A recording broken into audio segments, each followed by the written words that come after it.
Divcom, Difabel and Friend Community. Komunitas difabel mengelola sampah lingkungan tingkat Kelurahan Panggung Harjo. Latar belakang.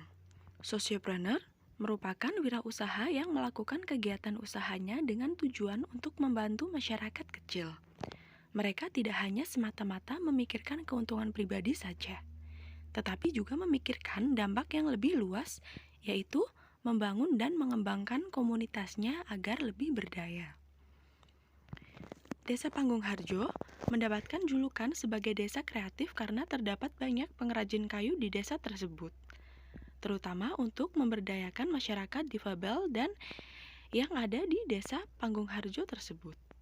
Kelompok kami tertarik kepada salah satu kelompok pengrajin yaitu Gawai Woodcraft. Karena kelompok ini merupakan penduduk lokal yang sudah mempunyai nama serta pasar. Produk-produk yang dihasilkan dari Gawai Woodcraft ini simpel, mudah dan didesain secara modern, serta merupakan karya seni yang diminati oleh pasar. Hal ini dapat terlihat dari produk yang dihasilkan oleh kelompok ini yang menurut kami produknya memiliki potensi dan pesona dalam karya seni yang dibuat yang akan mendukung program yang akan kami tawarkan kepada badan usaha milik desa dalam mendampingi pemberdayaan kelompok Divcom. Gambaran umum rencana usaha. Salah satu objek yang menarik kelompok kita adalah tentang usaha pelestarian budaya dan sejarah.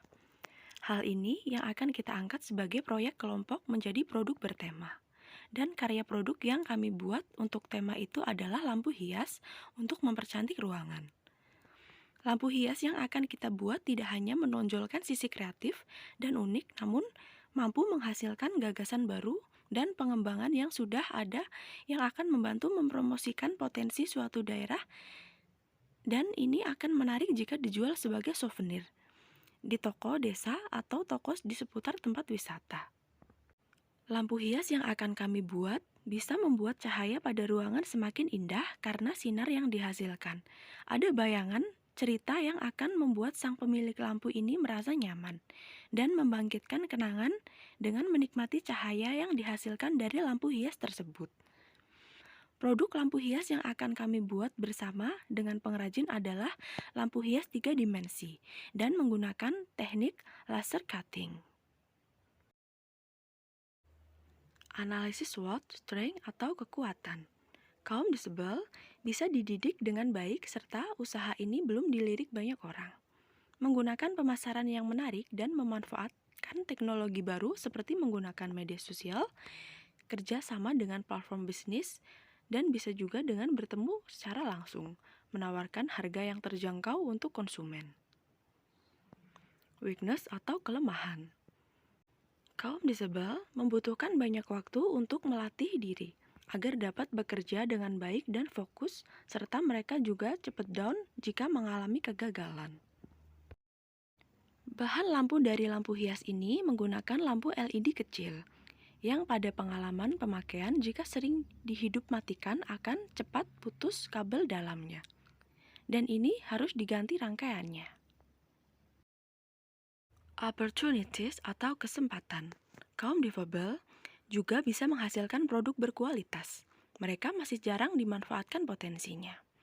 Usaha ini dapat dikembangkan di tempat lain karena yang menjadi ide yaitu tema sejarah lokal. Threats atau ancaman. Kaum difabel memiliki banyak keterbatasan, namun mereka juga bisa kuat. Dan akan adanya tiruan dalam memproduksi lampu ini jika kedepannya produk ini diminati banyak konsumen. Dalam mengatasi hal ini, di setiap produk akan disertai kontak produsen dan juga menawarkan konsultasi dan komplain terkait pemakaian produk, juga jasa servis jika produk mengalami kendala. Tujuan dan manfaat. Tujuan dari pembuatan karya seni lampu hias sebagai sebuah inspirasi baru yang menjawab kebutuhan pasar akan estetika dan pengetahuan. Harapannya, produk ini akan mampu bersaing di pasaran. Hasil yang diharapkan.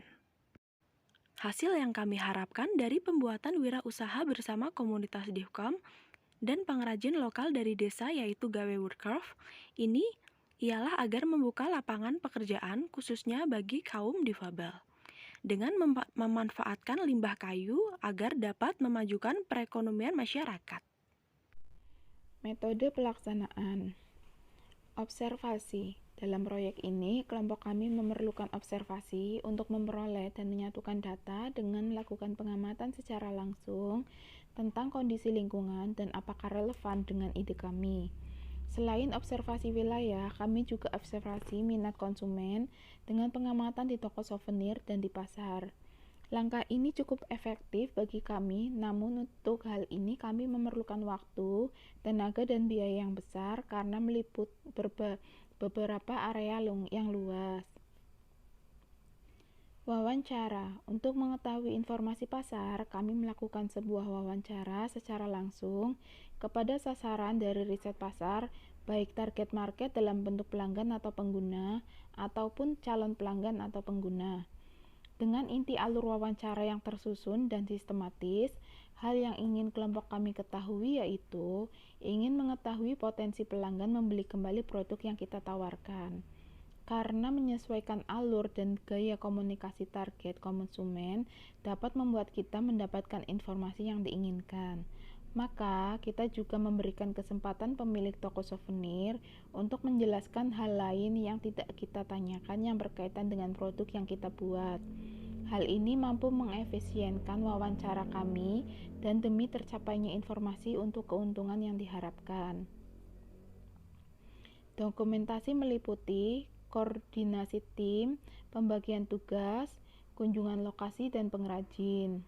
Adapun berikut adalah tabel referensi produk yang sudah ada dan rencana anggaran yang telah kami buat.